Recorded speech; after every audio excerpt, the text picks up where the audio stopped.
Sampai saya teror editornya. Sampai editornya hafal sama saya sampai bilang gini, ini Helvi Tiana Rosa ya, kamu sudah meneror saya dengan tulisan-tulisan kamu yang tidak saya muat. Kamu sudah meneror saya. Jadi itu keren gitu ya. Jadi memang kita nggak ujuk-ujuk jadi. Halo generasi Bung Hatta, selamat datang di acara kita hari ini, kegiatan podcast. Nah, di depan saya nih, di samping khususnya sih sebenarnya nih, kita tahu nih ada seorang figur ya, Mbak Helvi, yang adalah seorang penulis besar di Indonesia. Namanya udah nggak asing ya, khususnya di kalangan penulis maupun penikmat sastra. Banyak karya beliau nih, dari novel, cerpen, ada juga drama ya, dan bahkan puisi. Wah, seorang Helvi Tiana Rosa tentunya udah nggak asing lagi ya di dunia literasi. Bahkan sedari kecil sudah memiliki ketertarikan besar terhadap literasi khususnya seni dan sastra juga puisi. Nah, kita semua pastinya ingin tahu bagaimana sih nih literasi saat ini di mata seorang Helvi Tiana Rosa. Untuk itu kami ucapkan selamat datang di program podcast Sorotan Bung Hatta dalam segmen Solutif. Sosok luar biasa dan inspiratif. Oke, langsung saja ini. Selamat datang dengan Mbak Helvi. Iya, terima kasih undangannya. Senang sekali bisa berada di sini dan bisa berinteraksi dengan generasi Bung Hatta. Thank you. Ini gimana kabarnya gitu? Gimana keadaannya sekarang gitu kan? Alhamdulillah baik-baik saja. Excited ya? Ya, saya senang sekali ke Bukit Tinggi ya. Wow, Bukit Tinggi. Bukit Tinggi ini salah satu daerah yang saya punya obsesi tersendiri sih terhadap Bukit Tinggi karena di sini tempat lahirnya Bung Hatta dan banyak tokoh besar, tokoh sastra Indonesia, khususnya juga bukan hanya di Bukit Tinggi tapi di Sumatera Barat. Di Sumatera Barat. Emang gudangnya. Jadi selalu suka ke Sumatera Barat. Boleh nggak dianggap kampung halaman juga? Oh boleh. Sebenarnya ini juga kampung lahir saya kedua setelah Jakarta. Gitu ya. Oke, langsung aja ini teman-teman sahabat generasi Bung Hatta, kita mau ada sedikit pertanyaan mungkin gitu ya, mengupas tentang literasi. Sebenarnya kalau menurut Mbak Helvi ini literasi itu seperti apa sih sebenarnya? Literasi itu adalah kemampuan melek aksara di dalam diri seseorang. Biasanya kemampuan melek aksara ini terkait dengan kemampuan membaca, menulis, kemudian juga menyimak, dan lain-lain. Tapi kemudian juga berkembang literasi itu ada literasi numerasi dan lain-lain. Jadi cakupannya menjadi sangat luas. Sangat luas ya. Berarti kayak misalkan literasi numerasi gitu kan. Ada literasi media, digital inklusi, ada literasi informasi, saintifik gitu kan, dan seni dan sastra. Ini kalau kita fokus kepada seni dan sastra juga puisi lah khususnya gitu kan. Menurut Mbak Helvi ini bagaimana gitu? Seperti apa sih sebenarnya? Kesusastraan Indonesia khususnya dari masa ke masa itu punya perjalanan panjang yang luar biasa. Dan juga terutama ditoreh dari para sastrawan dari Sumatera Barat. Ya, terutama betul. Bayangkan aja angkatan 45 aja pelopornya Hairil Anwar dari Sumatera Barat. Pelopor puisi ya, tapi kalau pelopor prosa juga Idrus dari Sumatera Barat juga 1945 tuh. Pokoknya banyak berarti sebenarnya. Banget ya, dan sastra Indonesia itu sebenarnya memberi peluang bagi para pembelajar sastra Indonesia ya itu untuk lebih menguatkan karakter kita, jati diri kita sebagai pribadi dan sebagai anak bangsa. Karena itu sebenarnya sastra sangat tidak layak sih untuk dimarginalkan dalam pembelajaran. Betul sekali. Di sekolah kita ya. Betul, selama ini kan selalu terpinggirkan. Nah, ini kalau kaitannya sama generasi muda ini, maaf ini generasi X, Y atau Z gitu kan. Saya generasi berapa ini? Taruhlah saya generasi Z gitu kan. Ini sastra itu atau seni atau puisi itu bagaimana gitu kalau untuk perkembangannya kurang lebih? Iya, saya lihat dari generasi ke generasi itu tentu ada pencapaian-pencapaian tertentu. Tapi saya merasa sih generasi kita yang sekarang masih kurang sih diperkenalkan dengan sastra apapun genre-nya. Entah itu puisi, entah itu drama, cerpen, novel, itu masih sangat kurang. Dan generasi kita masih yang baru-baru ini terutama karena kurang memahami tentang literasi yang terkait dengan sastra gitu ya, dengan sastra dari bahasa ibu, dari bahasa Indonesia itu sendiri, sehingga banyak yang lebih suka untuk membaca karya-karya yang di luar. Oh gitu Ya, ya. karya-karya dari luar boleh saja sih Oh, untuk iya, menambah iya. wawasan Referensi kita, ya tapi gitu jangan ya. lupa gitu bahwa Bener-bener. karya-karya sastra kita tuh jauh lebih bagus Betul. menurut saya ya. Apalagi misalnya gini, kadang-kadang kita kan melihat pemenang hadiah Nobel, wah baca karya pemenang, tapi tahu nggak sih bahwa karya-karya pemenang Nobel itu sebenarnya nggak lebih baik daripada misalnya karya Muhtar Lubis, Bener-bener. karya Pramudia Waduh. Anantatur ya, dan karya para sastrawan kita yang lain banyak yang hebat-hebat Betul, gitu, betul, bagus-bagus gitu. Jadi yuk lihat lagi sastra Indonesia, Bener-bener. yuk kita nikmati dan bangun jati diri kita dengan itu. Wah, kalau nggak kita yang ngebangun siapa lagi coba Iya, begitu kan ya. Apalagi nih generasi muda nih. Kalau kita lihat sekarang kan seni dan sastra atau lagi puisi gitu kan. Nggak kayak zaman dulu kali ya Bu ya. Maksudnya kan kalau zaman apa nih? Zaman sebelum Masehi gitu kan. Indonesia sebenarnya udah kaya ya dengan sastra dan seni ini gitu ya. Sangat kaya dari Nusantara. Ya kan, Kesastraan klasik apalagi yang terutama tuh sastra kita nggak cuma satu bahasa aja zaman dulu kan. Banyak banget bahasanya gitu yang berbeda-beda, banyak banget budayanya. Memandang suatu alam gitu, memandang suatu tentang kehidupan gitu kan. Bahkan banyak tulisan-tulisan seni dan sastra Indonesia yang sebenarnya udah go internasional juga gitu, menjadi karya kebangsaan Indonesia gitu kan. Nah, kalau menyikapi gitu kan dengan sekarang kira-kira kalau seni dan sastra itu kalau anak muda menggeluti itu kan kadang cuma sebagai hobi. Mungkin nggak sih kita sebagai apa ya, income gitu kan, sebagai pekerjaan. Nah, Kalau kita menekuni sastra, mungkin nggak sih kita bisa bekerja dari situ? betul. Memang sih itu tergantung orangnya ya. Ada orang-orang yang bisa ya. Misalnya sastrawan muda seperti Benny Arnas gitu, yang hidup hanya dari menulis. Betul. Tapi dia bisa gitu, bisa. Kalau Anda tanya pekerjaan saya, Iya, Mbak iya. Helvi pekerjaannya apa? Saya akan bilang pekerjaan saya penulis. Penulis ya. Hobi saya menjadi dosen tetap di Universitas Negeri Jakarta dan kadang-kadang menjadi produser musik dan produser film. Wow. Tapi Banyak ya. pekerjaan saya adalah Penulis gitu ya. pengarang pekerjaan saya Pengarang, gitu. ya, Jadi baik.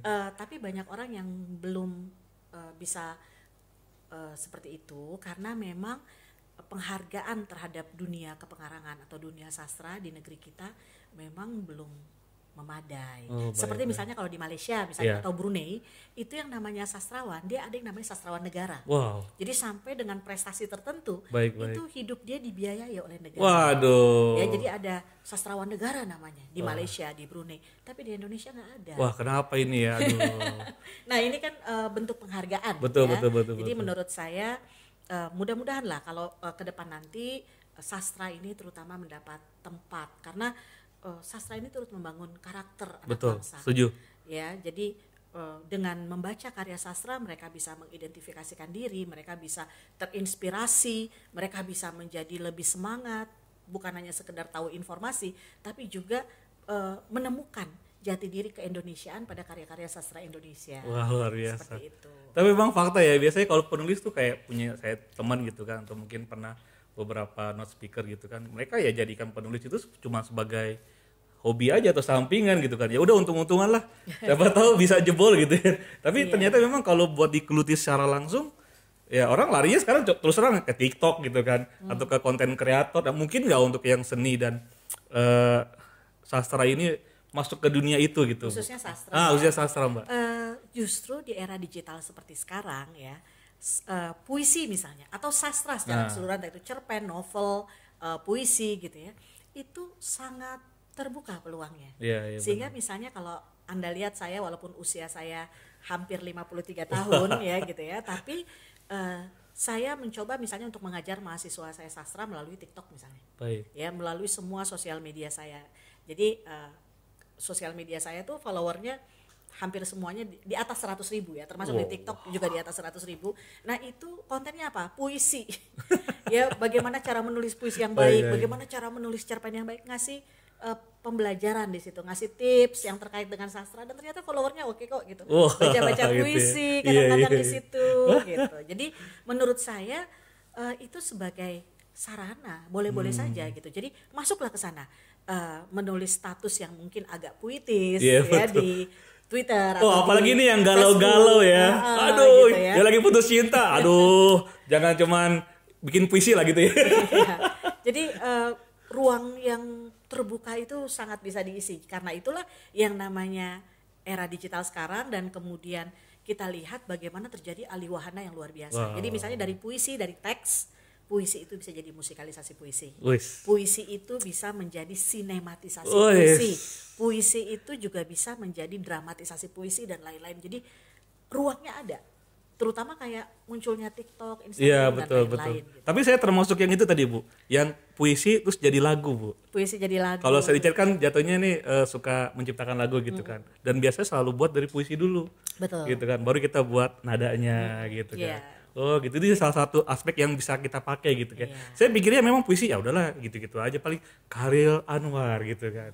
Di sana sebuah, ternyata sekarang tantangan digital itu menjawab gitu, Bu ya. Ya, jadi puisi itu menjadi lebih memasyarakat ya, lebih blend dengan masyarakat, Baik, lebih baik. bersatu dengan masyarakat melalui tadi industri kreatif ya. Wah, Industri ini. kreatif jadi lagu. Betul, betul. Kayak misalnya nih kebetulan lagu dari puisi saya ada sekitar yang sudah dinyanyikan itu mungkin ada sekitar 30-an lagu yang sudah dirilis ya. Dan nanti tanggal 18 Maret ini ada yang terbaru dinyanyikan oleh Nabila X JKT48. Wow, ditunggu kabarnya. Aduh. Ya, judulnya Pasangan Surgaku. Pasangan Surga. Ini menyambut Ramadan. Ini Baik, salah baik. satu soundtrack dari film Jomblo Visabilillah. Ada 3 soundtracknya dan semuanya dari puisi, puisi saya. Ya, dari puisi saya dan satu lagu dari Ustadz Erik Yusuf. Jadi ada 2 lagu dari puisi saya, 1 lagu dari Ustadz Erik Yusuf untuk film baru kami nanti. Gitu. Wih. Jadi puisi bisa kemana-mana. Betul. Termasuk visualisasi yang sinematik. Nah, Bagus. Dan itu kan banyak dipakai juga di TikTok. betul. Akhir-akhir ini banyak. Sekarang tuh TikTok aja nggak cuman gerakan video, kadang-kadang ada tulisan-tulisan tertentu gitu kan. Iya. Oh, Jadi iya. memberi ruang yang luar biasa menurut saya. Betul. Gitu. Berarti memang sekarang tuh kalau kayak seni dan sastra atau puisi lah khususnya gitu kan, dia nggak tertutup kepada cuma sekedar baca beberapa bait gitu kan. Tapi memang ternyata masuk segmentasi yang saya lihatnya apa ya? Ini nggak asal sebenarnya. Cuma masih banyak orang belum melek gitu kan. Tapi kenapa gitu kan? Apakah ada yang salah dengan seni dan sastra atau memang orang tanpa sadar dia sedang melakukan sastra gitu, sedang melakukan seni dalam hidup dia. Iya. Karena sebenarnya sastra adalah kehidupan itu sendiri. Nah. Jadi kalau orang nanya Mbak Helvi, sastra itu apa sih? Mbak Helvi, puisi itu apa? Puisi adalah hidup itu sendiri. Gitu. Puisi adalah semesta. Kalau kata Khalil Gibran, Iya. puisi adalah remah kata-kata yang jatuh dari pesta pikiran. Asik. Cakep. Jadi sebenarnya satu bentuk kecerdasan tertentu ketika kita menggeluti sastra. Nah, setuju. Bahkan kalau menurut saya nih maaf nih Mbak Yofi, mungkin kalau bagi pasangan yang di sana gitu, misalkan dia masih menyukai seseorang lah gitu kan. Kan zaman dulu tuh selalu terkesan dengan puisi gitu kan, untuk menyatakan cinta gitu kan buat anak-anak generasi muda. Bagi untuk menyatakan perasaan juga gitu kan ya. Dan memang ya benar, puisi itu memang segmentasi hidup kita gitu kan. Our lifestyle gitu. Tanpa sadar kita sebenarnya berpuisi juga gitu ya. Makanya ada satu penyair Amerika namanya Robert Graves. Wih. Dia mengatakan bahwa sebenarnya penyair itu adalah apakah penyair itu kondisi atau profesi? Gitu ya. Ternyata bisa-bisa penyair itu adalah kondisi. Kondisi. Ketika lagi Iya. jatuh cinta atau lagi patah hati Betul. jadi penulis puisi Betul. ya. Emang kalau lagi ada jatuh cinta atau lagi sedih gitu kan, kayaknya pengen nulis puisi gitu kan. Dan itu puisinya mengena banget gitu kan. Iya. Dan- Jadi momen puitiknya muncul. Tuh. Nah. Langsung nulis. Nah gitu, kece badai ya. Oke, nih lanjut lagi pertanyaan nih buat Mbak Helvi nih. Kan menciptakan sebuah etalase dalam dunia literasi terkait dengan seni dan sastra. Ya memang kalau dibilang ya kita tahu lah tantangannya banyak gitu ya. Kalau menurut Mbak Helvi kira-kira apa nih gitu kan? Ya tantangannya dan bagaimana cara kita ngejawab tantangan itu supaya akhirnya seni dan puisi ini memiliki etalase yang sangat menarik gitu kan. Orang tuh memang akhirnya sadar, terbuka gitu kan.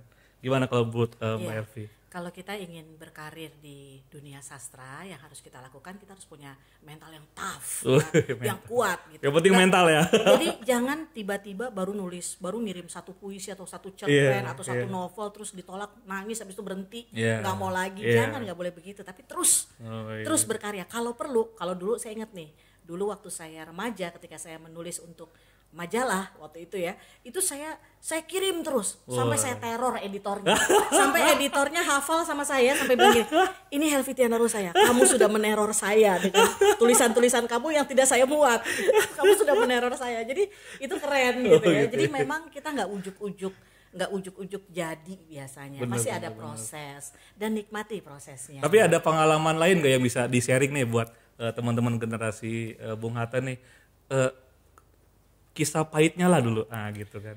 Saya pernah, sekarang saya sudah menulis lebih dari 70 buku. Wow.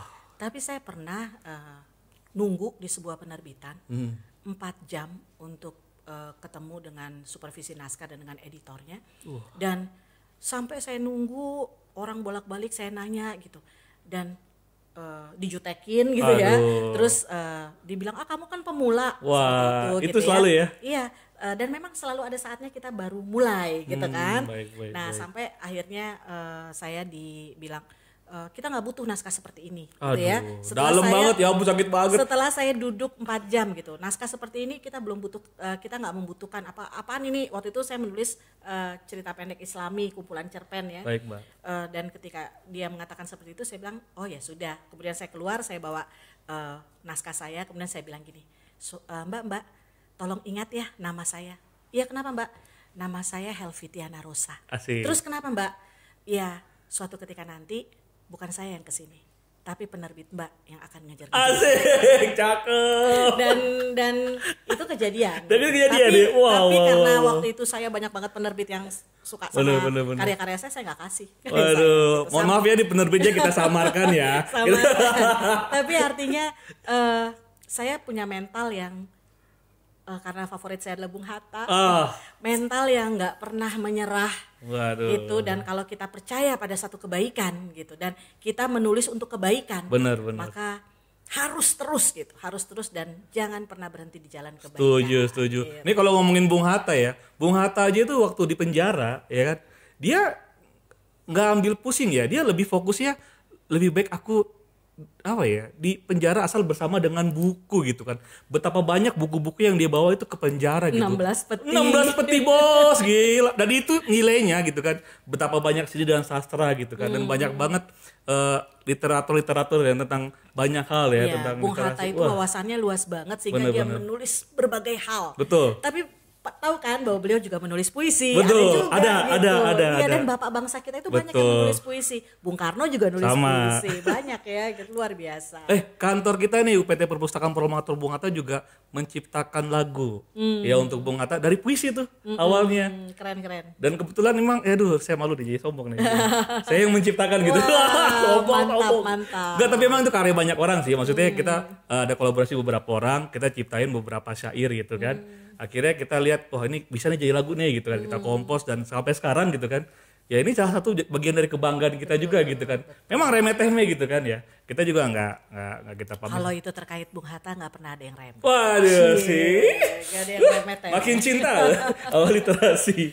Oke.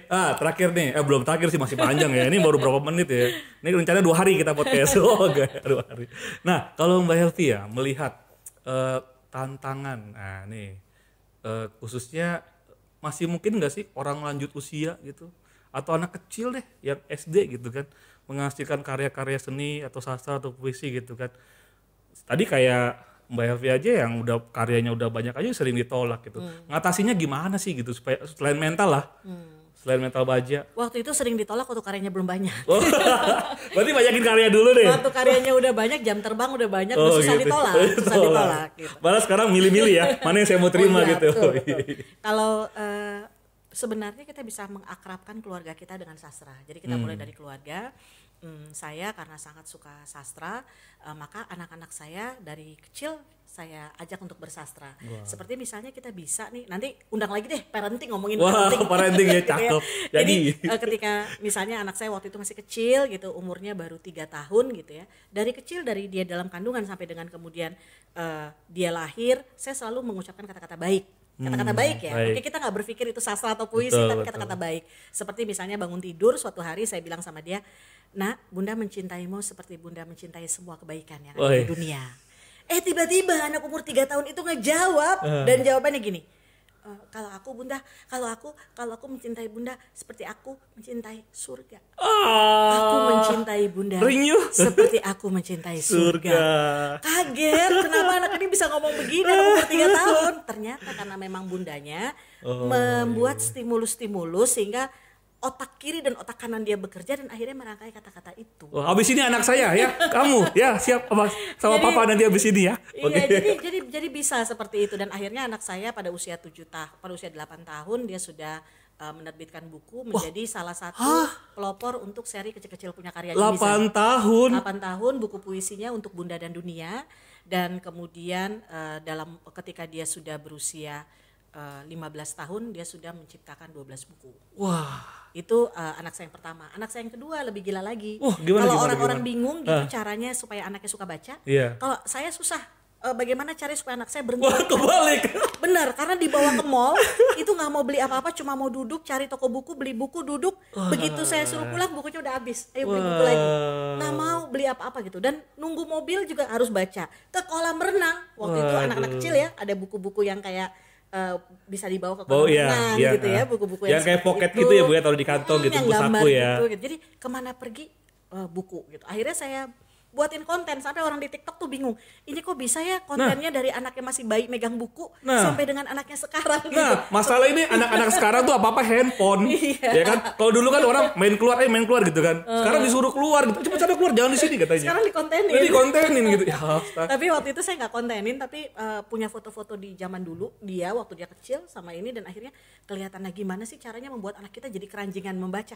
Nah itu memang teladan orang tua karena dia melihat orang tuanya suka baca, orang tuanya suka nulis, anak kan niru. Betul, jadi teladan dulu lah kita Anak kan ya. niru. Udah itu bundanya kerjaannya ngomongin Bung Hatta melulu.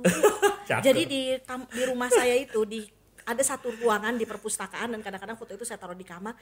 Itu fotonya Bung Hatta sama buku-bukunya Bung Hatta. Terus anak saya nanya, Bunda ini siapa? Kemudian dia membuat puisi tentang Bung Hatta. Wow. Jadi dia mencari Hatta dalam 200 juta jiwa penduduk Indonesia. Itu anak umur 8 tahun dia udah bilang, aku mencari Hatta dalam 200 jiwa penduduk Indonesia. Di mana Hatta?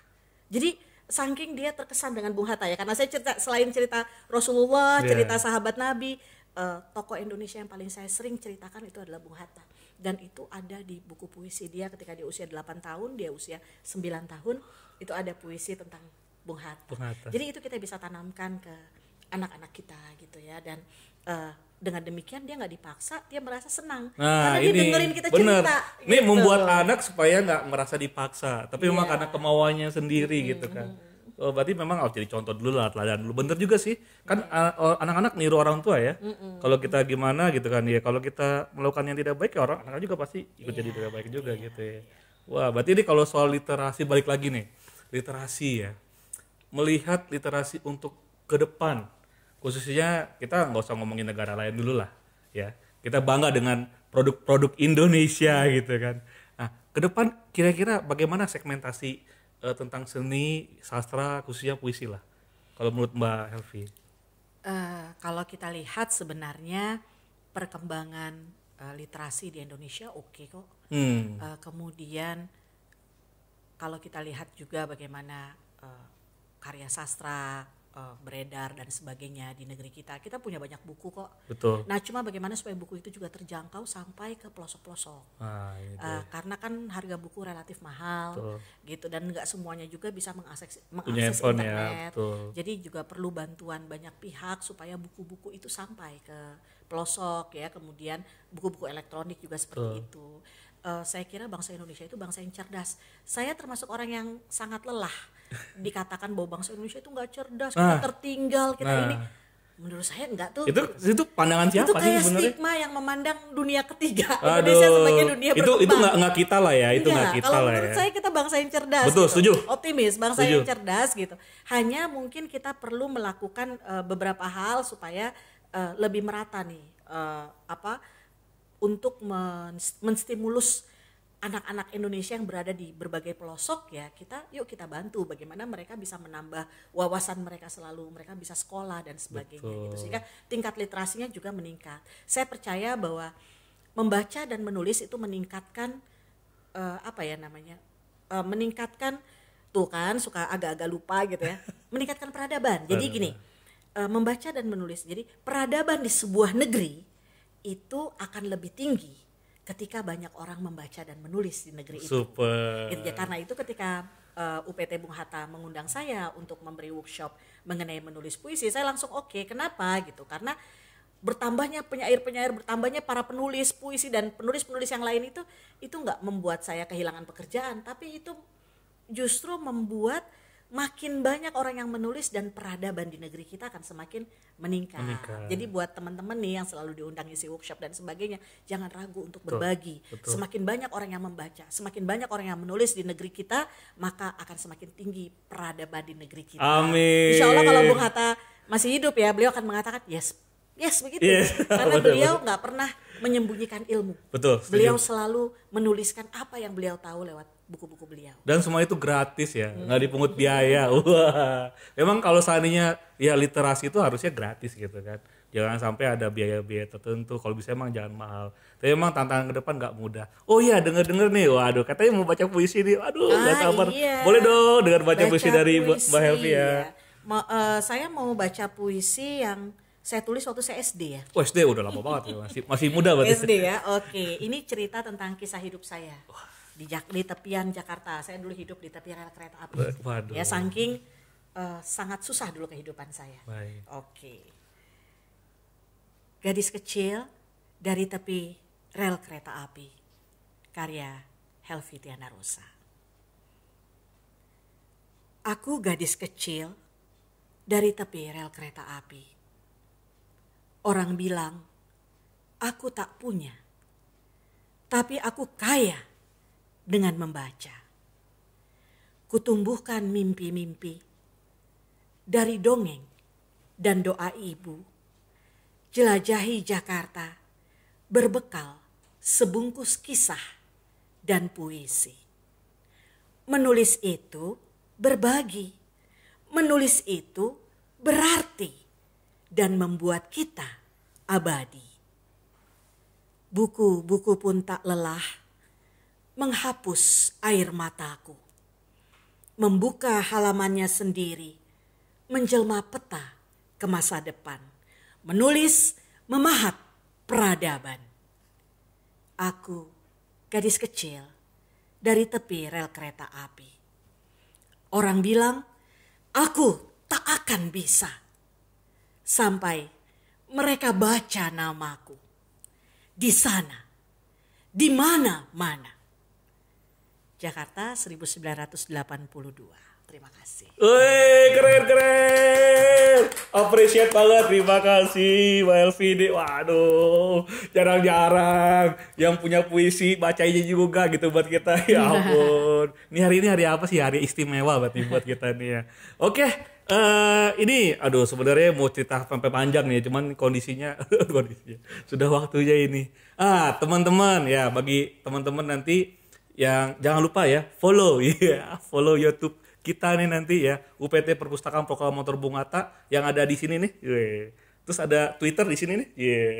Terus juga ada Facebook, ada IG, wah banyak lah pokoknya. Dan juga ntar boleh nih ikut ya, ada sosial medianya Bu Helvi ya, Mbak Helvi ya, supaya ntar bisa nambah-nambah lagi gitu kan. Nah jadi nih ya, saya mau pertanyaan terakhir lah sebelum kita closing. Kesan dan pesan ya untuk kalau kita di sini bilangnya tuh generasi Bung Hatta itu pemustaka. Ya, para pemustaka generasi Bung Hatta. Kira-kira ada nggak kesan dan pesan lah untuk generasi Bung Hatta gitu kan, untuk yang saat ini? Oke. Bahwa hidup kita adalah sejarah dan karya kita adalah hal yang mengabadikannya. Ini perkataan-perkataan yang sering diucapkan oleh para mahasiswa saya dan saya di Bengkel Sastra UNJ. Jadi bahwa sebenarnya hidup kita adalah sejarah. Tapi kita bisa abadi gak? Bisa dengan karya. Dan mudah-mudahan karena dekat sekali dengan sumber kebaikan yaitu keteladanan Bung Hatta, mudah-mudahan generasi di Bukit Tinggi khususnya di sekitar sini dan kemudian capaiannya juga nasional ya, Perpustakaan Bung Hatta ini mudah-mudahan bisa menjadi seberkas cahaya ya. Cahaya yang juga membuat anak negeri kian bersinar. Wah, super. Terima kasih banyak, Mbak Sama-sama. Elvi. Aduh, terima kasih. Wah, buat teman-teman generasi Bungata, ayo ke perpustakaan, ayo membaca. Ayo giatkan lagi literasi seni dan membaca, seni sastra juga khususnya puisi ya gitu kan. Dan banyak banget pasti manfaat kenapa kita bisa podcast kayak gini. Pasti ya bahkan berguna, menambah ilmu, memberikan inspirasi ya bagi generasi kita supaya juga kita menambah tadi apa meningkatkan peradaban. Waduh, TK banyak banget. Wah, pokoknya hari ini senang banget. Terima kasih sekali lagi. Sama-sama. Aduh, Mohon maaf kalau jangan ada yang bosan. kurang-kurang. Iya. Oke, akhir kata sekali lagi thank you buat semuanya dan salam Assalamualaikum dan salam literasi. literasi. Thank you.